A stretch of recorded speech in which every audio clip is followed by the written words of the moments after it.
on aurait voulu avoir Gradure. Il kick bien. Tu vois pas, il kick bien, les mecs ils kick bien. Mais est-ce que vous avez voulu l'avoir? Mais est-ce que vous avez fait la demande? Non, on n'a pas fait la demande. On n'a pas fait la demande vu que Rock'n'Rolla était déjà clôturé. Ah, ok. Rock'n'Rolla était déjà bouclé. Et comme tu as bien dit, on n'est pas des usurpateurs. C'est pas parce que le mec il est là. Il a le buzz qu'aujourd'hui, on va le courir après ou quoi que ce soit. Il y aura le temps. Moi, Gradure, avec Moru, on l'a croisé il n'y a pas longtemps en soirée. On l'a check, on l'a félicité parce qu'aujourd'hui, on est content qu'aujourd'hui, les mecs qui rappent rue, aujourd'hui, ils montent. Tu vois, je veux dire ou pas? C'est ce que nous, on adore ça, hein. Pourtant on n'écoute pas trop de rap français. Voilà. Mais on adore le rap brut, surtout quand c'est français, voilà. On est obligé de le féliciter. Bien sûr. Donc on est obligé, on n'est pas là, on n'est pas de ce genre de rappeurs qui sont là, qui sont jaloux, sont haineux ou quoi que ce soit. Non, le mec il kick, respect à lui, il kick ça. Il fait son truc bien. Dieu merci, ça gaillerait. Et comme tu dis, un featuring avec lui, ce serait bien, tu vois.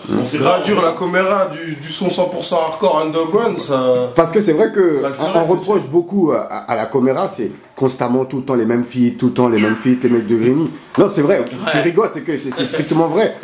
C'est que à un moment vous aimez pas trop vous mélanger, c'est ça? Tu sais c'est quoi? Surtout même rap français. En plus, qu'on écoute vraiment pas beaucoup de rap français. Tu vois ce que je veux dire? Après, c'est pas qu'on aime trop se mélanger, mais je te jure, on déteste faire un rap, on déteste faire un featuring avec un flocon si on connaît pas sa vie. Si on pense qu'il va s'inventer une vie ou je sais pas quoi, je sais pas, tu vois, ça me ferait chier un jour de faire un featuring avec un mec et le lendemain, je vois en fait il fait la baltringue sur les réseaux sociaux, tu vois. Ça va me casser les couilles, je préfère garder mon rap vrai jusqu'au bout. On est authentique, voilà. Et en plus, pour dire...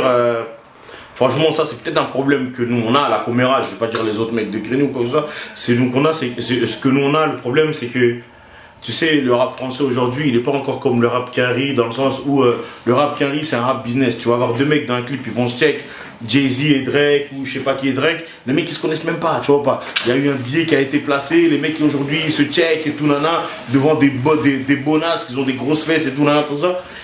Nous quand on fait un featuring, on aime bien d'abord la connaissance. Exactement. Une connexion déjà qu'on se connaît, tu vois. Avant même la connexion, la connexion au studio, il y a d'abord un truc. L'affinité. Il y a déjà un feeling qui est déjà passé. Tu nous as vu Pera avec Cozy, tu nous as vu Pera avec Poison, mon négro Poison, Cozy, je les check. Les négros chauds aujourd'hui que je respecte à trop.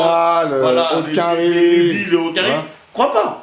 C'est pas aujourd'hui tu vois Olkari ou Nubi qu'ils ont posé dans nos trucs et quand tu nous vois en soirée ou que tu nous vois même sur Paname ou quoi que ce soit, il passe sa voiture et passe. Non, on va s'arrêter. Tu peux même me voir boire un café avec le mec. Tu vois pas? Totalement. Tu peux même me voir boire un café avec le mec, tu peux même me voir faire un truc. Je préfère ça, tu vois, je préfère ça. Comme ça directement, on s'entend bien. On n'arrive pas vraiment à. Et pourtant on nous le reproche, hein. De ouais, vas-y, va le voir et tout, t'inquiète, dis-lui bonjour et tout. C'est la famille, c'est la famille, t'inquiète, c'est la famille. Aujourd'hui les mecs ils sont tous comme ça, big up, tu vois, même sur les réseaux sociaux, aujourd'hui tu les vois. Ouais, mon gars, quoi que ce soit, allez follow mon gars, allez follow celui-là, quoi que ce soit. Les mecs, tu vas follow le mec, mais le mec il a mis je sais pas où, arrête de dire, tu m'arrêtes, sérieusement arrête. Tout à fait. Donc, cette mixtape là sera en téléchargement, c'est ça? C'est pas en CD, hein? Et en plus, le pire, c'est qu'elle est en téléchargement gratuit. C'est gratuit. C'est gratuit. Tu vois ce que je veux dire ou pas? C'est pour la famille. Combien de titres? Et ça, je le dis à mon public en exclu. Après Rock'n'Rolla, attendez-vous encore à du brut. Le underground est revenu, le hardcore est revenu. On va pas lâcher l'affaire. Les boucs du rap hardcore, c'est nous, la com. M-O-T-O-N-Y. Tout à fait. Donc, combien de titres on va retrouver alors dans... Il y a combien dans Rock'n'Rolla que je me trompe pas? Franchement, que je me trompe pas, il y a un 14 ou 15. Ah, mais donc, vous avez vraiment fourni un vrai taf, quoi, vraiment. Ouais, il y a 14 ou 15. Et d'ailleurs, il y aura une belle surprise parce qu'on a mis. Tu connais, nous, les boucs du hip-hop, on adore la musique, on a directement derrière ça, on a une grande famille, la Bella Mafia, il y a des rappeurs, des rappeuses, des chanteurs, des chanteuses, je dirais pas. Ici de Grigny aussi, non? Bah voilà, tu vois, tu nous as dit Grigny, c'est pas du Grigny. Il y a une chanteuse, Maria Levinsky, et qui ça a mort. Et franchement, elle a posé dans l'album. Parce que nous, quoi qu'il arrive, hein, le rap il est underground, mais derrière ça, on aime bien aussi la bonne musique. Nous, on est des boucs du hip-hop, qui veut dire hip-hop, R&B ou quoi que ce soit, tu vois. Elle a posé sa voix, vous écouterez le truc. Franchement, tu pourras déjà l'écouter un peu. On a balancé un clip Neo G. Il devait être sur Rock'n'Rolla aussi, mais on l'a pas mis sur Rock'n'Rolla. Mais elle est dedans aussi. Donc voilà. En même temps, il y aura ça. Donc il y a 13 titres. Et c'est tous des titres. C'est pas des trucs de là-bas qu'on a fait en quoi que ce soit. Non, on les a enregistrés exprès. Rock'n'Rolla. Rock'n'Rolla il est bouclé. Rock'n'Rolla il est bouclé. Derrière ça, comme mon gars il t'a dit, c'était pas prévu. Mais c'était pas voulu de le dire. Mais vas-y, y a pas de souci, Tonton Marcel. Ok, tu viens de citer une jeune fille qui est justement qui est en feat dedans. Et il y a d'autres feats aussi encore dans ce projet-là, non? Franchement, des feats, si tu veux avoir des surprises du genre, ouais, feat avec quoi que ce soit, non. Rock'n'Rolla, on s'est vraiment fait. C'était un projet vraiment de cœur, quoi. C'était un projet vraiment, ouais, voilà. C'était vraiment projet Coméra, vraiment. Exactement. On aurait pu même appeler cet album-là La Coméra, tout simplement. Tu vois, je ne pas. C'est vraiment un projet de cœur qu'on a fait.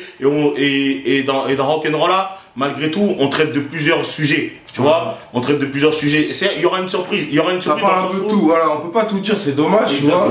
Parce qu'il faut garder un peu la surprise. Ouais, voilà, mais le 24, vous pourrez entendre, tu vois. Il y a différents thèmes, ça parle un peu de tout, c'est mélangé. Franchement, on a hésité même à voir si on le balance gratuitement ou truc.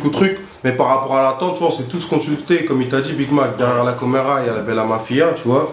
Après, on s'est dit quoi, le public, il a assez attendu, tenez cadeau. Nous, derrière, on est toujours au studio, ça bosse. Exactement. Là, la caméra, là, c'est la dernière question. J'ai besoin que vous vous réunissez tous les deux ensemble parce que j'ai besoin d'avoir vos réactions un peu. Ouais. Pour ça, et avant de vous laisser, une petite question piquante, juste pour finir. La caméra. Ouais. Que pensez-vous des clashs dans le rap français un peu? Doracel, c'est des trucs pour moi, personnellement. C'est un truc de Doracel. C'est pas bon. Tu veux que je te dise un truc? Est-ce que le clash nuit au rap? Regarde, moi je vais t'expliquer juste un truc. Pour moi, le clash, je pense que c'est un truc de Doracel. C'est comme si tu veux les petits clashs, même entre rappeurs. Nous on s'est toujours dit ça. Je peux pas me tester à faire un truc comme ça.